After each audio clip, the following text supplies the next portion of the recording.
I think we all can agree the last few years we've all been captivated by the technology of artificial intelligence, right? This AI, which specifically refers to generative um, systems like ChatGPT.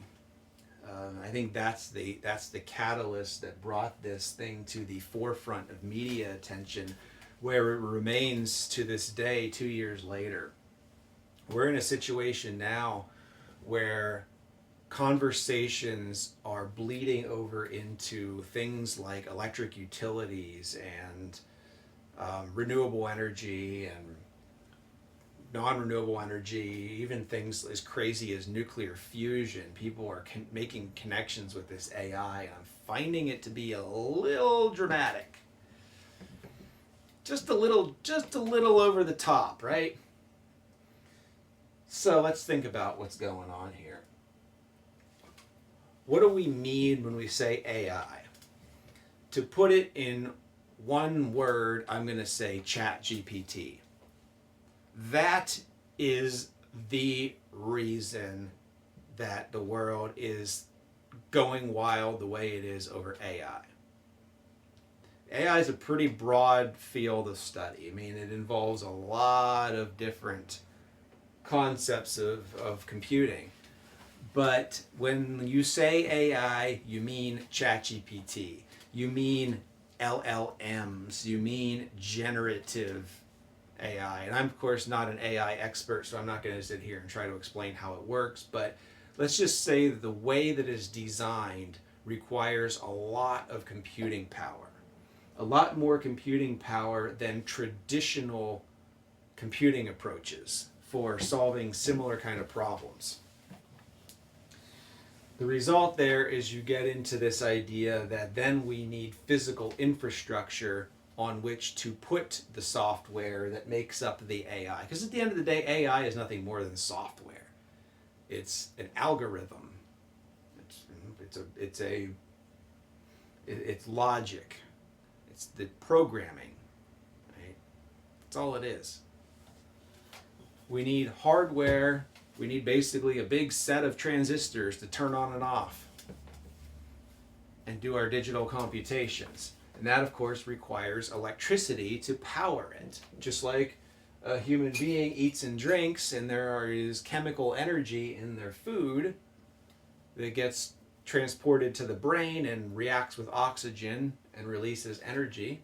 The computer needs energy, and we supply it with electricity to turn the gates of the transistors on and off.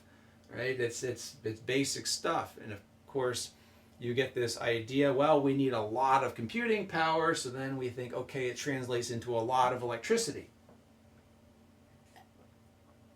And that's how this whole conversation gets started. There's a lot of detail here that's been lost in the mix, however, around not only AI. This problem of over extrapolating the consumption of energy for computers is not new to the development of ChatGPT. It is been something has been with us for a long time. I remember back in the early days of the World Wide Web, and a few days ago I reread these stories about how the personal computer was going to result in just massive consumption of coal in the United States, and we were going to, enter an era of just skyrocketing power consumption, and it never happened. Electricity consumption kind of went down in the 2000s and went and stayed flat for a lot of years because we got more efficient. That's one reason. But the other side of this situation is when we talk about AI, we have to understand that AI and the social story around it that's developed in the last few years is happening at the exact same time as another big story, and that is cloud computing. Cloud computing has been around a long time. I remember when cloud computing started to become a household sort of term back in the early 2010s, 2010, 11, 12. And this idea was that instead of having your own servers, instead of having the information stored on a physical machine in your property, that you would basically rent space on a computer somewhere else, and you would pay other people to handle all of the, issues around servers.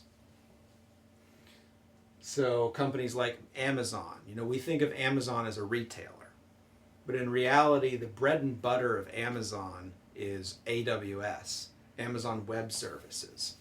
And they have these gigantic data centers filled with servers on which they basically have it's basically a giant virtual apartment complex. You have a unit, a virtualized unit within their server on which it appears like it's your own computer. But in reality, it's living there in amongst everybody else's little own computers. Why in the world did this concept take off? Well, because of efficiency. The way that computing was done before AWS or before the cloud was every company, every business would have its own servers. Those servers might be in an office building, some nondescript office building in suburbia. And there's a room in that building with some servers in it. And the electricity that's used to power those servers is just derived from the electricity supply of the building. There's probably one electric meter for the building, and it powers the air conditioning, it powers the water cooler, it powers the fart fan in the bathroom, it powers the coffee pot, and it powers the servers that run the website for the entire enterprise, and the email servers. So we never really knew how much electricity was being used for these services. We could only just kind of estimate it. And the reality is, if you're just some, small to mid-sized company, you're going to have servers that on a Friday evening aren't doing much of anything.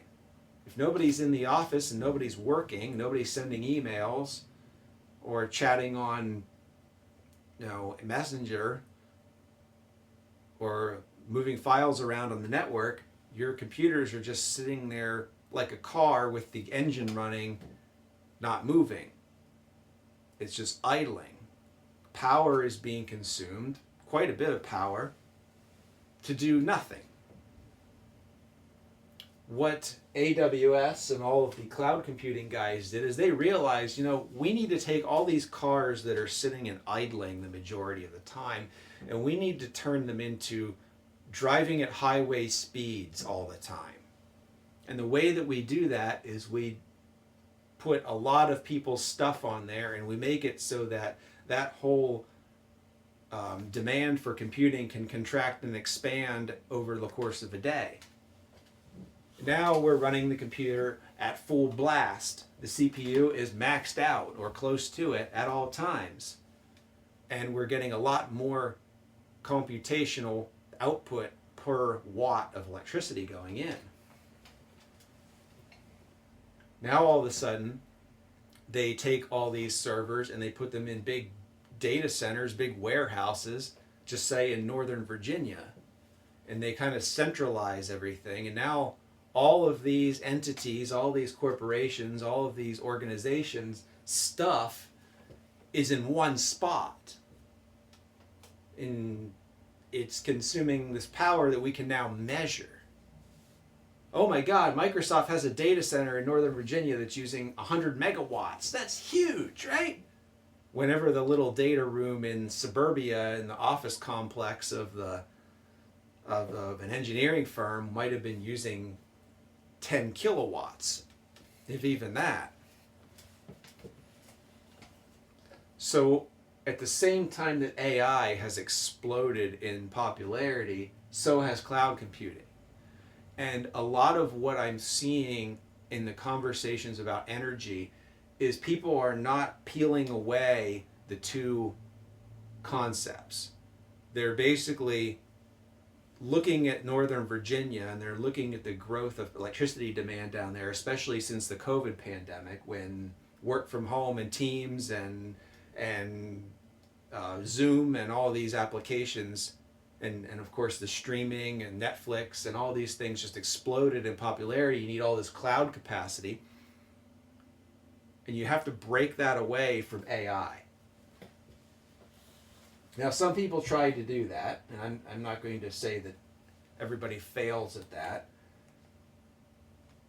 But the reality here is that over the last several years, computing has been made more efficient by centralizing it in data centers and cloud computing and hyperscaling, as they call it.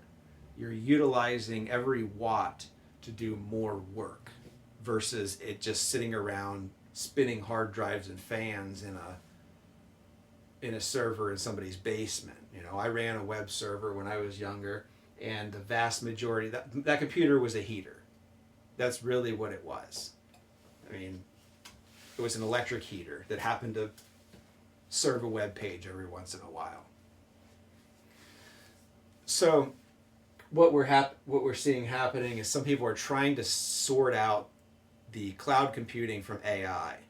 So I think this estimate is either from Goldman Sachs or McKinsey, one or the other. But they're basically estimating that a high value for AI related data centers, basically just supporting AI on a global basis, could be up to 1,000 terawatt hours per year, somewhere between 2026 and 2030.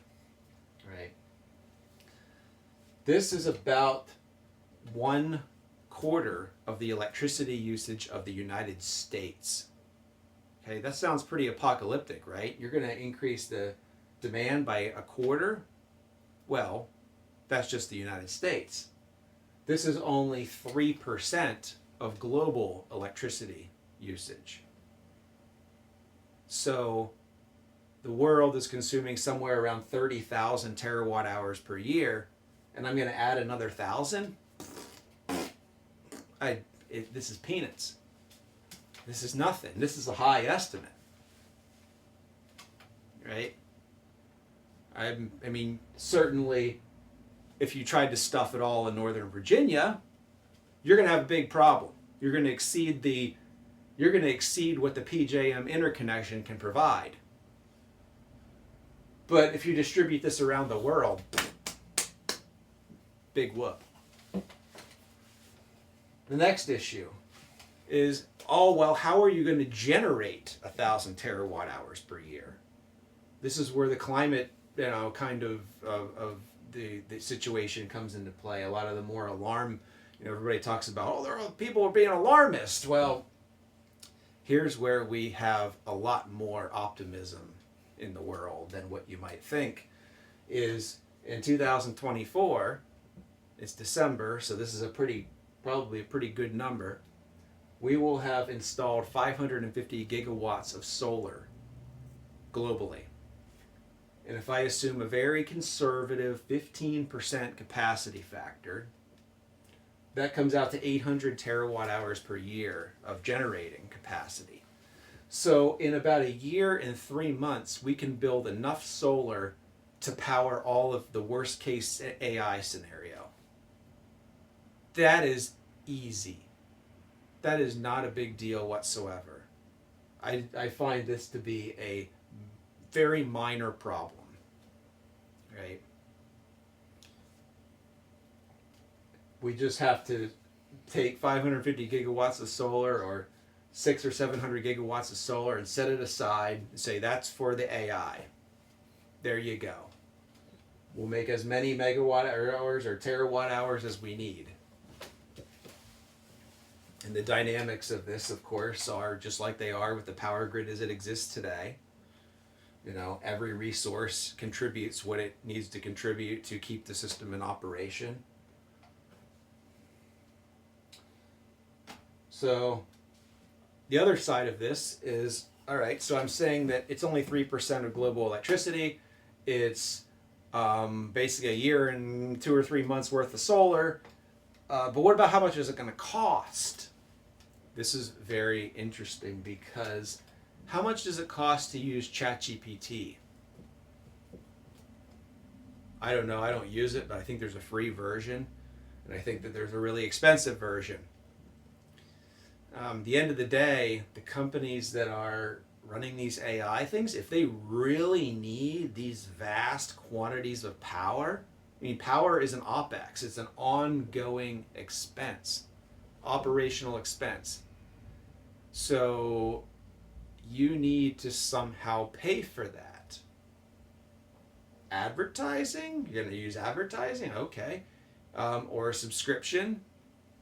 But somehow, if you're saying that it's going to consume 1,000 terawatt hours per year, let's just say that you pay $100 a megawatt hour for that energy. Now, that number may be high in some places, but in other places it may be low. I know that Microsoft is trying to revive 3 Mile Island. They're working with Constellation Energy, who owns the old 3 Mile Island. And they are planning on buying power from that site at a premium sometime after 2028. From what I've heard, it's around double the market rate, which brings them around $100 a megawatt hour. So if the entirety of AI consumed 1,000 terawatt hours and they were purchasing it for $100 per megawatt hour, it becomes $100 billion per year. $100 billion per year electric bill.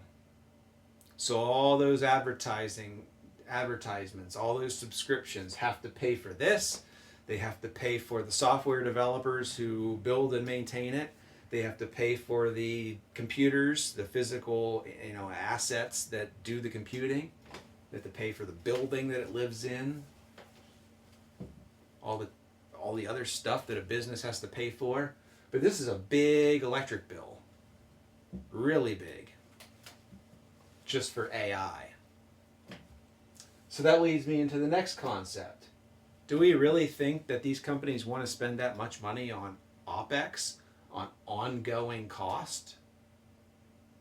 I wouldn't think so. I would think that they would want to do everything in their power to reduce how much money they have to spend on electricity. Isn't that the whole reason we went to cloud computing to begin with? One of the big reasons to maximize efficiency? It's going to happen. ChatGPT and all these brute force, humongous models. You're not going to use ChatGPT to build the menu for Frank's Pizza Restaurant. I mean, that's like going bass fishing in an aircraft carrier. It's ridiculous. Nobody's going to be doing that. It's a wasteful endeavor. It's going to cost too much. The other thing that's more theoretical here is I hear all these guys, and I think sometimes they do it just for engagement, especially Mr. Elon Musk. They'll do stunts on the internet where they'll basically say things like we're going to have gigawatt scale and terawatt scale data centers. And I'm just like, you really think that it's a wise idea to put that much computing in one building, in one spot? What are you going to do with a gigawatt powered computer? I have a lot of questions there. It feels like a solution in search of a problem. But of course, I'm only speculating. The other thing that's a little bit more nebulous here is these guys, and I just mentioned we're building enough solar in 14 months to cover the worst case estimations for AI, and we've got these dudes coming out saying that we need nuclear reactors to run data centers. That's all fine and dandy if you like nuclear reactors, no problem. The big problem, however, is that it takes a long time to build them, and they're very expensive. And I have a really hard time believing that Microsoft is going to be instrumental in reducing the cost of nuclear power. But who knows? If I said that, you know, if I said that they never would have been instrumental in reducing the cost of solar, I would have been wrong, because they did, because they were early buyers of it. But at the end of the day, if they have to take their pick between the cheapest energy sources, right now, if they said we need energy today, 2024, we are going to use these technologies: solar, wind, and natural gas. Those are the way of the present day electric grid. These are the things that you use to get what you need right now. Solar and wind are very cheap. They also don't emit greenhouse gases. Natural gas has the advantages, it's flexible. You can kind of use it whenever you need it. Right? So they work together. All this stuff comes together. And if you really want to be net zero, all you do is buy enough solar farm to meet your annual terawatt hours, and then various points during the year maybe you'll burn some fuel when you need it.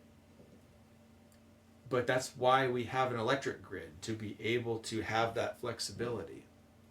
You know, the data centers are not going to have their own solar farms, wind farms, and natural gas plants.